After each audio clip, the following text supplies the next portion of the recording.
Henry, M-A-R-K-H-E-N-R-Y, County Judge, Galveston County. All right, potential big weather days coming up. Talk a little bit about what you all are expecting here. Yeah, well, I guess that's to be determined, but Beryl is a tropical storm, but expected to regain hurricane strength in the next day. It's anticipating landfall between Port O'Connor and Matagorda around Monday morning, 7 to 8 a.m. That's going to cause impacts here in Galveston County. We're going to have rip currents that are pretty significant. We're going to have flooding, coastal flooding, and potentially flooding from freshwater rain as well. So a lot to stay tuned and stay focused on. And it's been a lot of kind of just wait and see. Does it seem like that we're going to feel something, just the severity of it is to be determined? There is no question we're going to feel something, which is different than the forecast 5 days ago. That's why we always want people to pay attention to credible news sources. So yes, we expect winds. We don't know exactly how strong, and again, flooding from storm surge and from freshwater rain. So a lot to pay attention to and be prepared for. Give us some perspective on any potential for a disaster declaration. I know that comes ahead of the storm. Yes, I will likely issue a disaster declaration today. The state has already issued one, but they did not include Galveston County, not knowing what the track was going to be, and it's also a little bit early. A disaster declaration just puts a building block in place to receive state and federal aid should certain damage thresholds be met, and we expect they will be.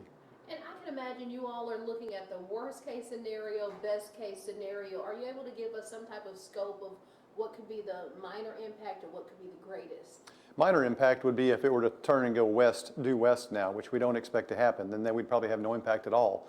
On the projected path, we're going to see, again, coastal flooding, freshwater rain between 2 and 10 inches, and rip currents, which are already occurring. And then don't forget, we have a heat advisory today also. It's really hot out there, so we have a lot of weather issues to pay attention to.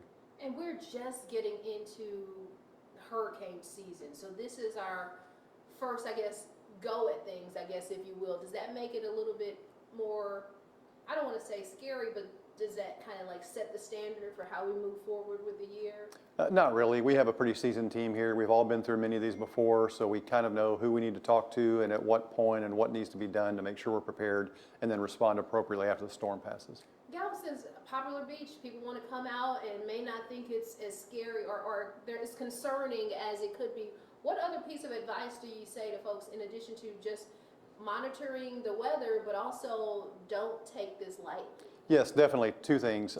One is that check your yard for potential torpedoes. As the winds pick up, you don't want things flying out of your yard and smashing into somebody or something.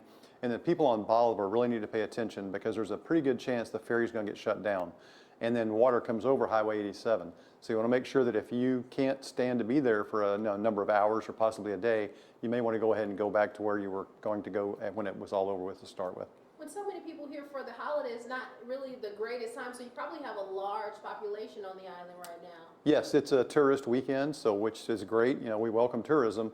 It's just that we also have a hurricane coming, so let's moderate the tourism activity with the hurricane preparedness. And I'll get to wrapping this up. For those folks who know how to operate here, should they share any piece of advice with newcomers if they see them? They're like, oh, you might want to be aware. What do you say to folks who know how things work here?